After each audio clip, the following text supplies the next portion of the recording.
What's up, YouTube? Welcome back to Celio's Network. Today we're going to take an in-depth look at the Rapid Strike Urshifu VMAX Melony deck. I think this is a high-tier deck in the current standard format, and I'm trying to cover most of the top 10 or so decks in this deck profile analysis type kind of video.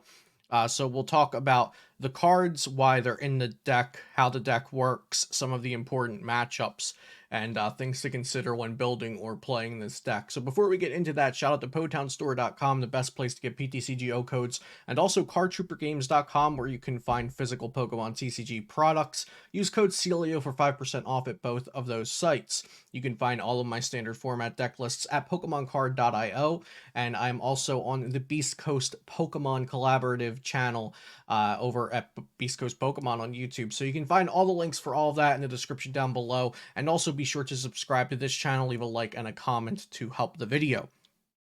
So Rapid Strike Urshifu VMAX is one of the best cards that we have in the standard format right now. It's really versatile because you can either swing with 1 energy Gale Thrust 150 to the active and inflict that damage with fighting type weakness if you're swinging against like a Jolteon VMAX or something. And then you have Gmax Rapid Flow, which for 3 energy you discard your energies, and then you choose 2 Pokemon to do 120 damage to. Something to keep in mind with that double 120, if you're hitting benched Pokemon, you can boost that damage with Passimian's Throwing Coat. Your Rapid Strike Pokemon's attacks do 30 more to benched V Pokemon, and also Telescopic Sight, which allows your attacks to do 30 more to benched V Pokemon. So Rapid Strike Gmax Rapid Flow can do a maximum of 180 and 180 to 2 Pokemon at the same time for a total of 360 damage spread across 2 Pokemon. So, Rapid Strike Urshifu VMAX is really strong at doing kind of incremental moderate damage. It doesn't one-shot any strong Pokemon in the game right now, aside from Jolteon VMAX, because Jolteon is weak to it. Now, this is the Melony variant of the deck, and this list is very, very close to Tord Reklev's version of the deck. Tord Reklev kind of pioneered the non-Japanese version of Urshifu Melony a couple of months back. Now, Melony is a supporter card that attaches a water energy card from your discard pile to one of your Pokemon V, and if you do, you draw 3 cards. So this means you can kind of chain Rapid Strike flows fairly easily by using a Gmax Rapid Flow, and then next turn attach a Rapid Strike energy and Melony a water energy to Urshifu. Do it all over again. And that's what makes Melony so great with Rapid Strike Urshifu VMAX. So we are going to be focusing on the kind of the damage spread strategy of Rapid Strike Urshifu VMAX with this deck. We are using the Sobble, Drizzile, Inteleon engine with the quick shooting Inteleon that does 2 damage counters to a Pokemon once a turn. This can be very helpful for fixing damage or cleaning up a knockout that Rapid Strike Urshifu VMAX did not quite get on its own, while Shady Dealings from Drizzile and Shady Dealings from Inteleon are both going to help you run your deck consistently, getting the exact trainer cards that you need when evolving those cards. Octillery has the Rapid Strike search ability. Once a turn, you can search your deck for any Rapid Strike card. That is going to be Medicham V, Passimian, the Rapid Strike Urshifus, Sobble, Quick Shooting Inteleon, Echoing Horn, Fan of Waves, and of course Tower of Waters, and most importantly, our 4 Rapid Strike energy that Octillery can search out. Octillery can also search out itself and Remoraid, but you can only use one of these a turn, so you'll never really want 2 Octilleries knocked out unless you're positive one's getting knocked out next turn and you need a second one for the following turn. And then we have 1 Crobat V with Dark Asset. When you play it down, you can draw until you have 6 cards in your hand. And last but not least, we have Medicham V, which is a Rapid Strike Pokemon, and it has the awesome attack Yoga Loop, which for 2 colorless energy, you put 2 damage counters on one of your opponent's Pokemon.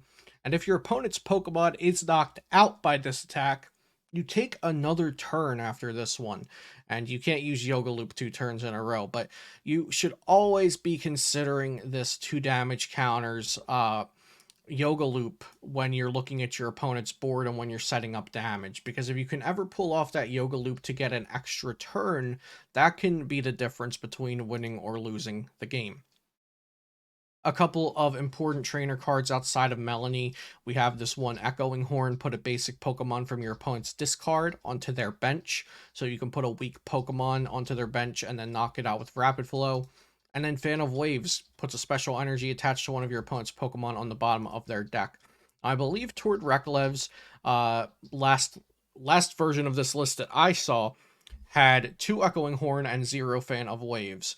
I think that's fine, but I do like the Fan of Waves for removing a Fusion Strike energy, because Fusion Strike energy says that the Fusion Strike Pokemon it's attached to cannot be affected by the effects of abilities, and that means that you will not be able to quick shooting a Fusion Strike Pokemon that has Fusion Strike energy on it. And there are situations where just removing that single Fusion Strike energy can allow you to quick shooting and then knock out with Urshifu or Medicham, or even get the knockout with the quick shooting. Excuse me, with the quick shooting Inteleon ability itself. So I do like having the Fan of Waves. Of course, like I mentioned, Telescopic Sight's going to be important for increasing the damage output. So let's talk about how this deck is so good in the metagame and where it stands and how you play it. So there are a lot of decks that run this Sobble, Drizzile, and Teleon engine to search out specific trainers and then also have incremental damage increases with the quick shooting every turn.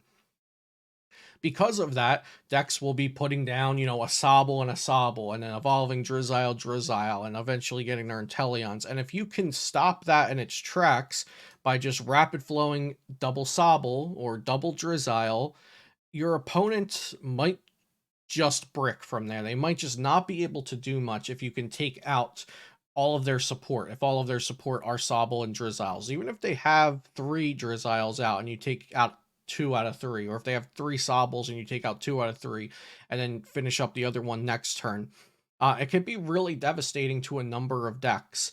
Leafeon, Suicune, Ice Rider, Jolteon, other Rapid Strike Urshifu decks. Plenty of archetypes are playing the Inteleon Drizzile support line in their decks as the way to kind of get the cards they need in the beginning and middle and even end stages of the game. But if you can stop it right in its tracks in the early turns, that's huge. So if you go first and attach energy, go second, attach energy, evolve, Gmax Rapid Flow, their support, that's going to be really devastating for most decks in most situations.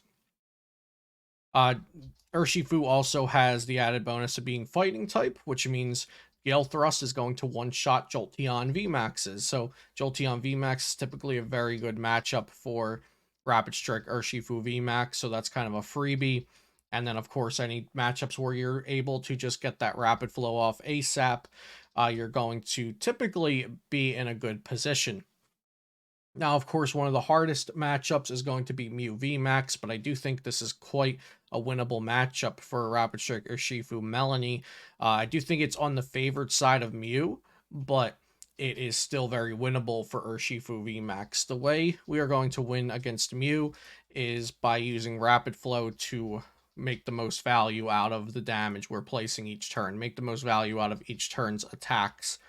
So a Gmax Rapid Flow, if we can use it with Passimian boosting and Telescopic Sight boosting to do 180 to 2 different Genesects. We'll just pull up Genesect here real quick. Genesect V. Genesect V has 190 HP, and these are going to be sitting on your opponent's bench. And even if your opponent somehow set up without Genesect Vs and they discarded them at some point, you could always Echoing Horn them. But your opponent's typically not going to be able to do much without Genesect V, because they even need it there to copy the Technoblast attack from Mew VMAX. So we're going to be swinging 180 at Genesect Vs, and from there you can clean them up with Quick Shooting, or you can clean them up with Yoga Loop.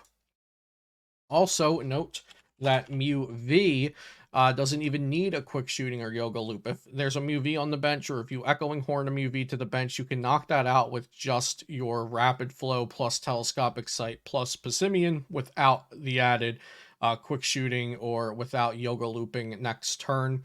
One more thing to note is that they will play Meloetas. If they bench one Meloetta, you can knock out Meloetta plus Genesect, and then your following knockout can be like um, a Mew V and Echoing Horn the Meloetta back in, or even try knocking out a Mew VMAX on the bench with double Rapid Flow. But typically, Mew VMAX, you're going to want to avoid knocking that out if possible, because it's just going to be a lot easier to knock out things on the bench. But of course, if there's an extra Mew VMAX on the bench, then you can Rapid Flow it for 180, Rapid Flow the Meloetta, knock out, and then next turn Rapid Flow Genesect MU VMAX, and that will be 6 prize cards. And if they have a Mew V on the bench, you could just go UV and double Genesect for your 6 prize card knockouts. Now, this is much easier said than done because your opponent will be putting you on a very short timer, typically just one-shotting your Urshifu VMAXs with their active Mew VMAX. So you will need to do this turn after turn. You'll have to go turn 2, Rapid Flow, and then turn 3, clean it up with ping damage or get your extra turn with Yoga Loop, and then on your following turn, if you Yoga Looped, Rapid Flow once more and win the game right there. Because your opponent's typically going to knock out a Sobble, then you attack, then they knock out your Urshifu VMAX, and then you either Yoga Loop or you attack. And if you didn't win there, the game is over. So that sometimes that Yoga Loop gets you that extra turn you need. So you Yoga Loop, take your extra turn, and then you attach Melony Rapid Flow for the game. So it puts you're on a very, very quick timer. If you've been playing the game for a little while, you'll know ADP Zacian in last year's standard format puts you on kind of a similar timer where if you didn't win the game before they could boss twice, you lost because they were taking their prizes in just a couple of turns. MU VMAX is going to do a similar thing against VMAX decks, especially VMAX decks that are weak to Psychic. Some other matchups to consider: Single Strike Urshifu VMAX. If you're able to take out their Houndours and Houndooms, that's going to be kind of similar to taking out a lot of other decks, Drizzile, Sobble, and Teleon engines. Of course, the Houndooms aren't searching them for any cards they need, but it is searching for their Single Strike energies and attaching it. So taking out the Houndour and Houndooms are quite important. One of the hardest matchups for this deck is going to be Duraludon VMAX. If a Duraludon VMAX deck gets set up in any capacity, you should just not ever be beating it because they can't be hit by things with special energy.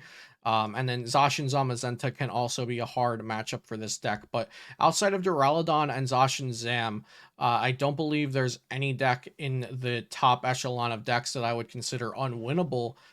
Or to be an unwinnable matchup for Rapid Strike Urshifu VMAX. I think its worst matchup outside of the Duraludon Zacian decks, which are kind of like counter decks. Outside of those, its worst matchup is Mew VMAX, but I think that's kind of like a 35-65 to like 40-60, 45-55. I think an Urshifu Melony player that knows what they have to do can really make a push in that matchup, and it is quite winnable. But like I said, you are on a timer. The ball is in Mew VMAX's court. They do have the advantage, so you have to see what if you can just match their speed by rapid flowing and then either Yoga Loop or matching it with another rapid flow and taking your 6 prizes in that time frame that they're giving you. And so Mew VMAX is kind of the main concern for Rapid Strike Urshifu VMAX. And you gotta just take the loss versus things like Duraludon VMAX, and that's just fine. So that is the my deck profile and deck analysis on the Rapid Strike Urshifu VMAX Melony variant. One other thing that I want to mention before we close this out is I'm not playing Boss's Orders, and that is correct. You want to play Escape Ropes because a lot of times with this deck, like I said, you're doing Gmax Rapid Flow, and a Boss's Orders a lot of times would just be to push whatever's in the active to the bench so you can do more damage to it. And so often an Escape Rope will serve the same purpose as a boss, except won't take up your supporter for turn, and that means you can also Melony for turn. And that's why these decks play multiple Escape Ropes and most of the time 0 boss. And playing more Tower of Waters is just space that you don't have in the deck.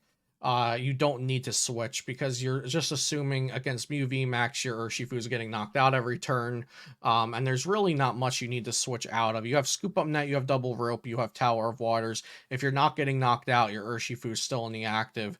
You're not trying to Gale Thrust hardly ever, except for against Jolteon VMAX and then some uh, maybe weird scenarios where Gale Thrust is just the play you have to do because you can't Melony or something. But one Tower of Waters is fine. I've seen people be hesitant to play with just one tower, but you really don't need more because you're trying to just either clear your opponent's board of their support Pokemon and then just win from there because they're just at a standstill, or you're racing the timer against Mew VMAX and you don't need more stadiums.